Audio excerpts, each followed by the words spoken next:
Olá, eu sou o Pedro Mariano, encarregado de dados da Rodrigues Consulting.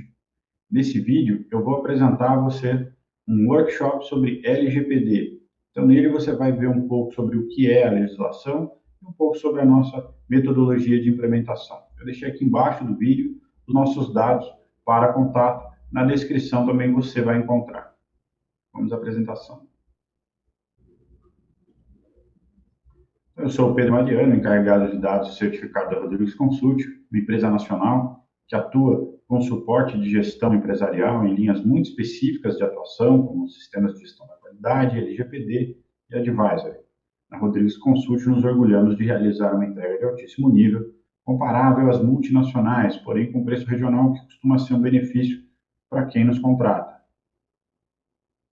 Nesse workshop, nós vamos ver o objetivo, panorama geral, definições, princípios e fundamentos legais para o tratamento de dados, direitos dos titulares, segurança da informação, governança corporativa, fiscalização e penalidades, e o programa de compliance em proteção de dados. O objetivo desse workshop é apresentar um panorama teórico e prático sobre a privacidade e proteção de dados no Brasil, principalmente sobre a Lei Geral de Proteção de Dados, a 13.709 de 2018. Então, inicialmente, o que a gente quer responder é o que é LGPD, né? Então, essa é a legislação brasileira que regula as atividades de tratamento de dados pessoais e que também altera o artigo 7º do Marco Civil da Internet, que versa sobre os direitos do internauta. Ele altera fatores internos nas empresas, tais como tecnológicos. Então, aqui a gente está falando de soluções tecnológicas aplicadas a dados pessoais. Por que essa ênfase no aplicadas? Porque a maioria das empresas já tem um nível elevado de segurança para dados, né? O que a gente verificou ao longo desse mais de um ano já fazendo implementação de LGPD é que se faz muito necessário a classificação elevada dos dados pessoais, né? Que não tem essa classificação. Então, quando você pega as soluções tecnológicas que você envida para preservar dados como carteira de clientes, segredo do negócio, você precisa pegar os dados pessoais e colocar nesse mesmo nível de segurança. É claro que uma ou outra empresa que não tenha esse nível de segurança mais elevado vai precisar, então, fazer um certo investimento em solução tecnológica, mas o mercado tem sido bastante generoso com relação a essas soluções, tem bastante opção no mercado. Na esfera da governança corporativa, se faz necessário revisões e elaborações contratuais, normas e procedimentos, políticas e processos, e tudo isso aqui vai ser, então, o fio condutor da empresa no que diz respeito à preservação dos dados pessoais. Educacional, a gente está falando aqui de conscientização e treinamento das equipes, justamente para se adaptarem a essa nova governança corporativa e fazer uso, então, dessas soluções tecnológicas. A entrada em vigor da legislação se deu em 28 de 8 de 2020, situando-se a fiscalização e penalização que só ocorrerá por parte da Autoridade Nacional de Proteção de Dados, a ANPD, a partir de agosto de 2021. Agora a gente vai fazer um breve panorama geral sobre a proteção de dados. A gente vem de um histórico de proteção de dados, onde essa proteção se dava de forma muito individual. Então, aqui eu estou falando de quando você era interpelado em alguma empresa, ou quando ia fazer alguma compra, coisa do gênero, e alguém lhe perguntava o seu CPF, né? Numa era onde não se tinha tecnologia, onde não se tinha acesso à internet nos celulares, você perguntava para a pessoa por que ela queria o seu celular, o seu CPF, por que ela queria o número do seu CPF. E aí você fazia uma avaliação imediatamente se deveria ou não dar aquele dado, e via de regra aquele dado era registrado de forma física, né, e não eletrônica. Portanto, estava apenas na mente de quem havia recebido a informação e naquele papel que provavelmente iria ser registrado em algum lugar dentro da empresa a ser guardado. A gente evoluiu bastante com relação à tecnologia e, com isso, evoluímos também com relação à autenticação, né? Então, as tecnologias hoje nos permitem fazer coisas que antes fazíamos pessoalmente. Então, ir até um cartório para fazer a garantia de que aquela assinatura, de fato, é uma assinatura verídica, portanto, fazer a autenticação dela, deixou de ser necessário. Hoje em dia, essa autenticação pode ser feita por meio de tecnologia.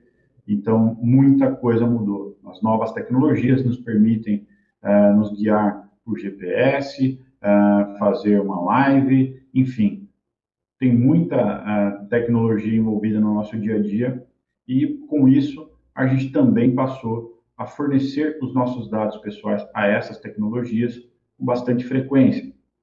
Então, por exemplo, para você acessar um aplicativo, você põe a sua digital, faz uma leitura biométrica, né? Leitura da íris, leitura facial, ou você, quando vai se cadastrar nesse aplicativo, oferece seu RG, seu CPF, alguns aplicativos pegam o seu endereço, além dos que fazem o monitoramento do seu aparelho celular, portanto, sabem onde você trabalha, onde você mora, quais são os caminhos que você costuma fazer e assim por diante. A preocupação com a proteção de dados se iniciou muito antes na Europa do que no Brasil. Então, lá na década de 90, mais especificamente em 96, a gente tem o primeiro registro de uma legislação para a proteção de dados. No decorrer dos anos que se seguiram, outros países começaram também a desenvolver suas legislações. E em 2016, a União Europeia decidiu por fazer um compilado de todas essas legislações que tinham nos países individualmente e criou o que a gente chama de GDPR, que é a LGPD europeia. A nossa legislação foi feita com base na GDPR, portanto, muito do que temos na nossa legislação veio de lá.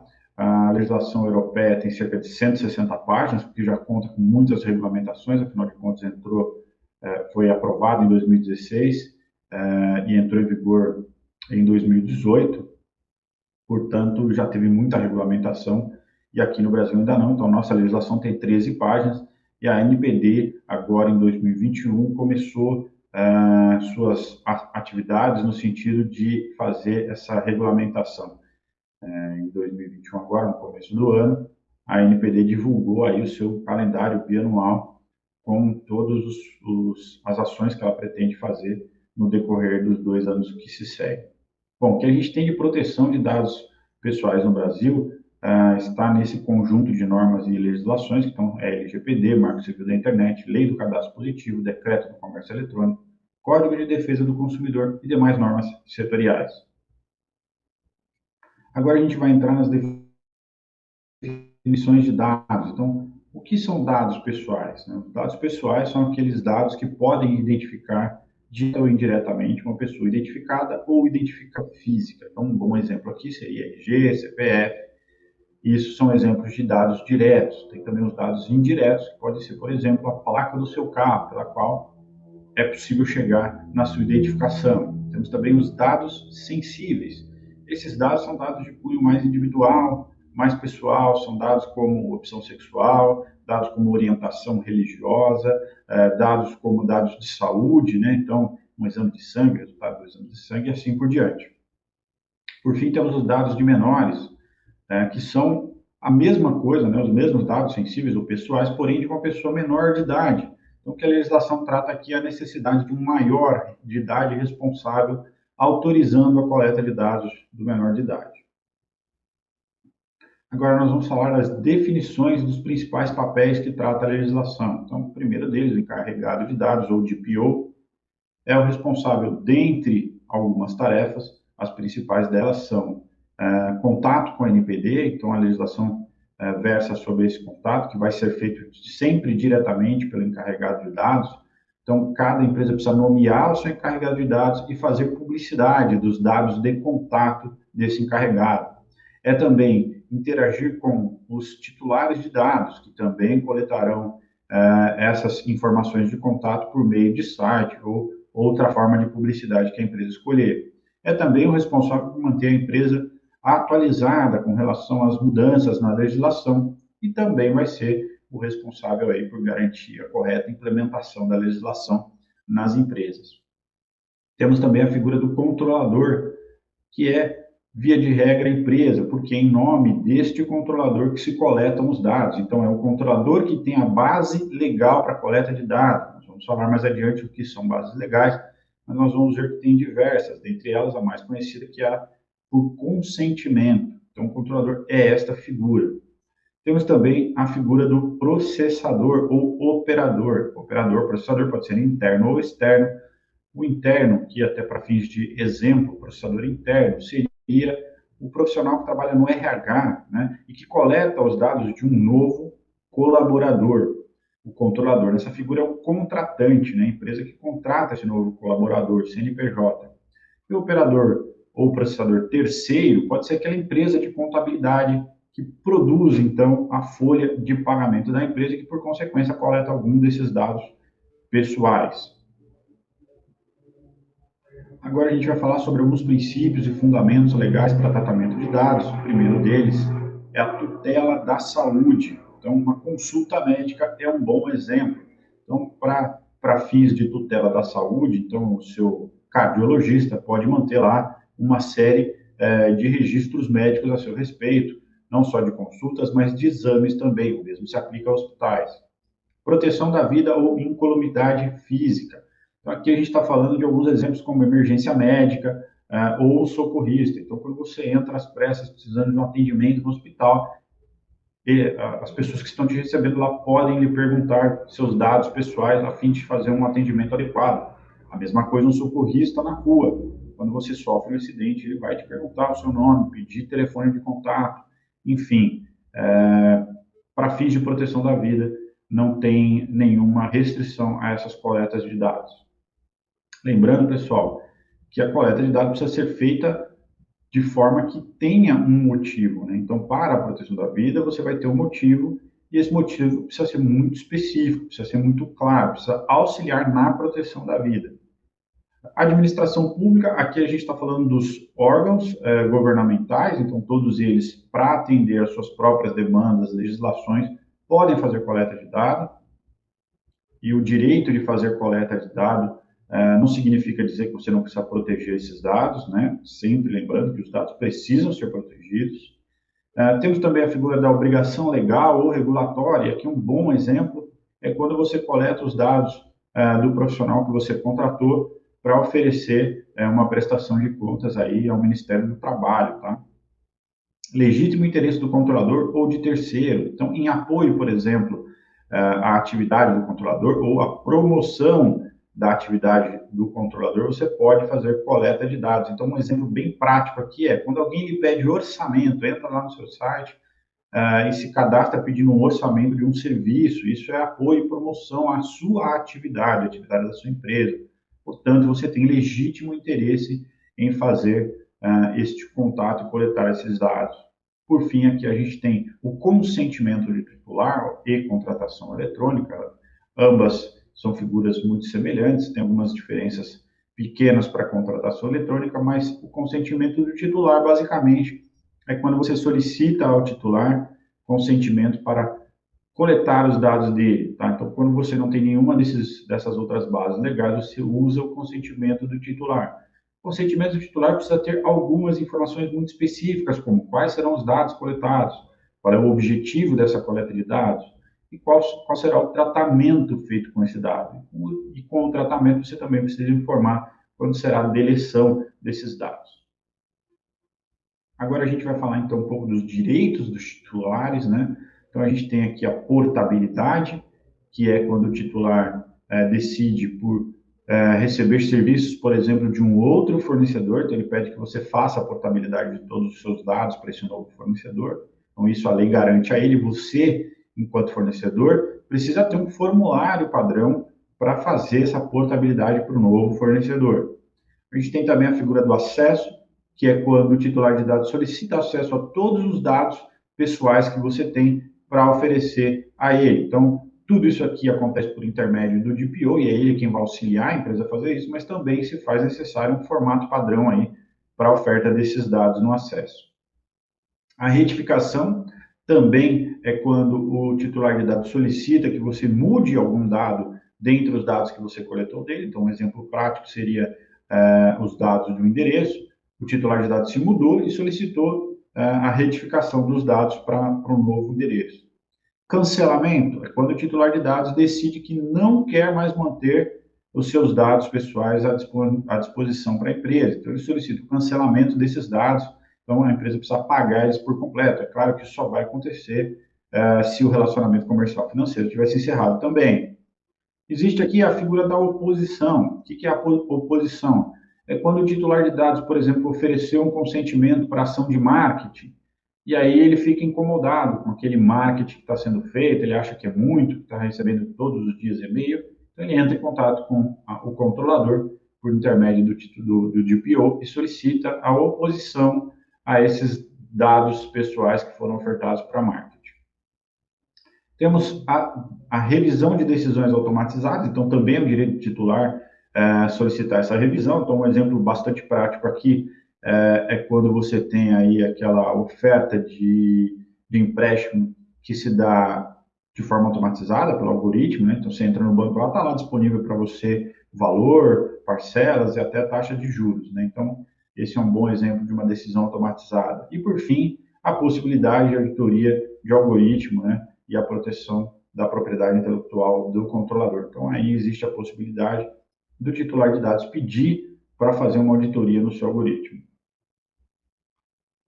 Então, na segurança da informação, as principais práticas que são adotadas, né, são as normas de boas práticas da ABNT, que representa a ISO no Brasil, então a 27001, que é sobre sistemas de gestão de segurança da informação, e a 31, que é sobre gestão de risco. Temos também o decreto regulamentador do Marco Civil da Internet e, por fim, a resolução de segurança cibernética do Banco Central para empresas do ramo financeiro.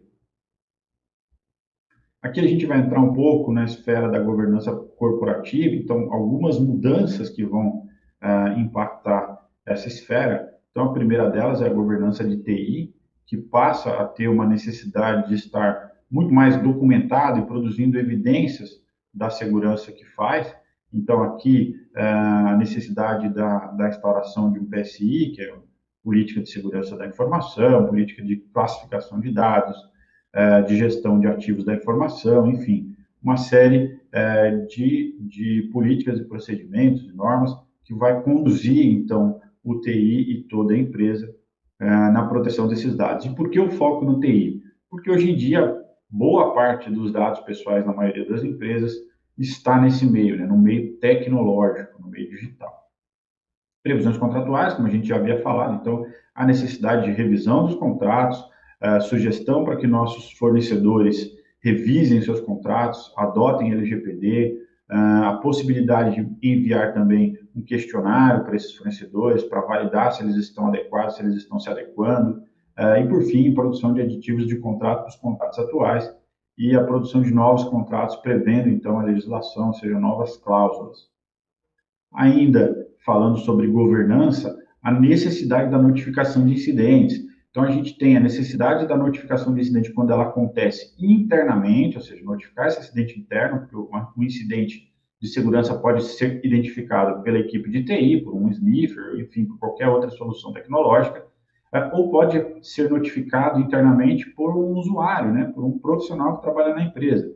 Então, a notificação de incidente precisa ter uma estrutura, um formulário que tem uma estrutura de identificação na ponta, de tratamento e, por fim, de tomada de decisão no sentido de decidir se vai informar a NPD e os titulares de dados. Isso está explícito na legislação, precisa ser tratado dessa forma, então é uma implementação muito importante também. O relatório de impacto de dados pessoais, ou de PIA, como é conhecido, é um relatório que precisa ser feito na empresa, nas áreas tem tratamento de dados. Então, qualquer área que trate dados pessoais precisa ter esse relatório. Esse relatório precisa ser produzido pela empresa e revisado pelo DPO, encarregado de dados, indicado pela empresa. Bom, o encarregado de dados pessoais, a gente já falou dele, né, do papel dele, acabamos de falar de mais um desses papéis, que é a revisão do DPIA, apoio na elaboração, por exemplo, do documento de registro de atividade, que a gente vai falar mais para frente. E o relatório de impacto de dados precisa ser adequado, então, no momento da implementação e sempre que a empresa decidir por fazer alguma mudança relevante. Então, vai criar um serviço novo, um produto novo, uma área nova, uma nova filial, ela precisa aplicar o DPI, o relatório de impacto. A mesma coisa se aplica quando você estiver fazendo essas mudanças novas, né, por Privacy by Design e o Privacy by Default, que são conceitos normalmente utilizados no TI, mas que precisam ser adotados também na implementação da LGPD, ou seja, está criando uma área nova, um novo serviço, um novo produto, conceba ele com vistas para a legislação de dados pessoais, ou seja, na hora do desenho, na hora do desenvolvimento, na hora da concepção, você prevê a legislação nacional de proteção de dados. Agora, falando sobre fiscalização e penalidades, o cenário atual, nós temos aí a MP 869 de 2018, que criou a NPD, Autoridade Nacional de Proteção de Dados, que tomou corpo efetivamente agora no começo do ano de 2021. Dentre as penalidades que ela pode aplicar, temos multa de 2% do faturamento anual do grupo, limitada a 50 milhões, mas essa é a máxima, tá? A gente tem muitas outras coisas que podem acontecer que estão relacionadas lá na legislação, desde advertência, prazo para você corrigir o que foi identificado como engano e assim por diante. Então, qual a nossa expectativa? Quem vai levar essa multa de 2% do faturamento anual, limitada a 50 milhões? É aquela empresa que não fez absolutamente nada, né, que não se esforçou para fazer uma adequação e sofreu com um vazamento de grande impacto, que impactou aí os seus titulares de dados. Além disso, muito recentemente, acho que no mês de março, a NPD fez um acordo de cooperação técnica destinado à proteção de dados dos consumidores com a Secretaria Nacional do Consumidor, a Senacom, que é um órgão federal pertencente à estrutura do Ministério da Justiça. Então, a nossa expectativa é que mais adiante também aconteçam acordos diretos com órgãos de proteção ao consumidor, comitê gestor da internet, né, que é responsável por coordenar e integrar as iniciativas relacionadas ao funcionamento da internet no Brasil. Por que a gente tem essa expectativa? Porque, a exemplo desse acordo que foi feito com a Senacom, a gente entende que haverá outros movimentos no sentido de ampliar a capilaridade da NPD, ou seja, o seu alcance, né, para que ela possa tocar aí estados e municípios com mais facilidade do que apenas utilizando o seu corpo técnico para fazer isso. Agora a gente vai falar um pouco do nosso programa de compliance de dados. Nós temos aí o serviço de adequação web, né, que faz análise e teste do site da empresa, então isso é o que a gente chama de pentest, com relatório de ações técnicas que precisam ser adotadas para corrigir possíveis fragilidades do site. A gente tem também o assessment, que é um relatório que vai fazer uma avaliação da sua empresa, então ali você vai receber medidas técnicas e organizacionais que precisam ser adotadas para adequação à LGPD. Tem também o encarregado de dados certificado, que fica à disposição para fazer comunicações com o seu cliente, com a entidade fiscalizadora, no caso a NPD, além de toda a documentação necessária para adequação do site, como política de privacidade web, cookies, enfim. Esse serviço de adequação web é um serviço para quem inicialmente pretende fazer adequação interna, ou seja, todas essas ações técnicas e organizacionais serão feitas internamente, com equipe de compliance, enfim, a própria empresa vai fazer. Nós temos também o serviço de adequação que a gente chama de corporativo, que inclui tudo que está aqui no serviço de adequação web, mas também traz consigo toda a parte de organizacional, ou seja, todas essas políticas do qual a gente falou, toda essa parte interna de instrução, workshop, curso, treinamento com os profissionais, vai ser feita por nós, então. Então, é a coleta das informações junto à empresa através de questionários, criação de uma tabela de dados pessoais de cada área que suportará nossa implementação e que vai contar com os seguintes passos. Então, reunião de apresentação da metodologia, com instrução de interação e cronograma, coleta dos dados e das informações relacionadas à operação e, por fim, a entrega do conjunto de documentação que conta com relatório de medidas técnicas e organizacionais, políticas, formulários, códigos de conduta e norma que deverão ser adotados para a sua empresa por meio de aderência, divulgação e registro. Então, aqui isso é muito importante, tá, pessoal? Fazer a aderência, a divulgação e registro. Não basta só registrar e divulgar, tem que aderir. Daí a importância do que a gente falou lá no começo, né, de instruir, conscientizar. E, por fim, nós temos também o software de gestão de processo, que registra todo o inventário que se refere à LGPD, faz a proteção de dados, gerenciamento de permissão, gestão de equipe, análise de comportamentos, controle de dispositivo, e o cumprimento de regulamentos e identificação de problemas internos em processos e implementação de solução. É lógico que o cumprimento dessa regulamentação depende de uma configuração que será feita de acordo com a sua empresa, né? Esse software aqui a gente oferece para empresas de pequeno porte, que não tem equipe de infraestrutura, que não tem adoção de medidas técnicas específicas para a proteção de dados. Ainda falando sobre o nosso programa de compliance, aqui a gente menciona algumas informações que são adicionadas na sua empresa ao decorrer da implementação. Então, nós vamos desenvolver para a sua empresa política de privacidade interna, política de classificação da informação, política de segurança da informação, política de privacidade web, procedimento de gestão de incidentes, procedimento de descarte de dados, código de conduta, normas de uso de ativo da informação, declaração de conformidade da LGPD.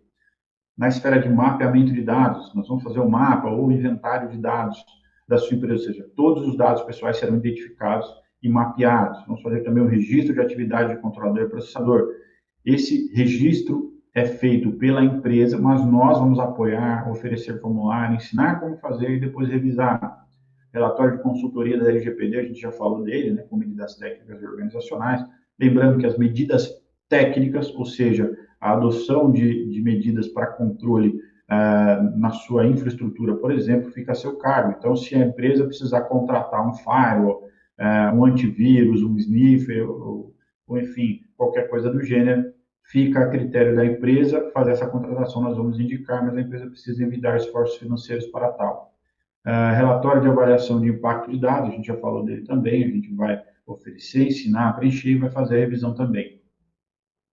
Formulários, então temos o controle de formulário de incidente de segurança da informação, consentimento de rede interna, solicitação de adaptação de contrato, solicitação de exercício de direito, acordo de confidencialidade, consentimento padrão, análise de risco, aditivo de contrato para adequação LGPD, declaração de apetite de risco. Temos também a avaliação de critérios de LGPD para parceiros, controle da informação documentada e formulário de comunicação de incidentes de segurança de dados pessoais. Por fim, na esfera de análise de segurança da informação, nós temos o Pentest, que já foi falado, e também a avaliação de infraestrutura. Tudo isso está previsto, né, no nosso pacote de adequação corporativa, tá? Essa é a parte que a gente deixa para perguntas, então se você tiver alguma dúvida ou quiser um orçamento, entre em contato conosco. Nós deixamos os nossos dados para contato aqui embaixo na tela e também vamos deixar na descrição desse vídeo. Agradecemos aí a participação de vocês e deixamos aqui os nossos dados também para contato. Muito obrigado por nos acompanhar e até a próxima.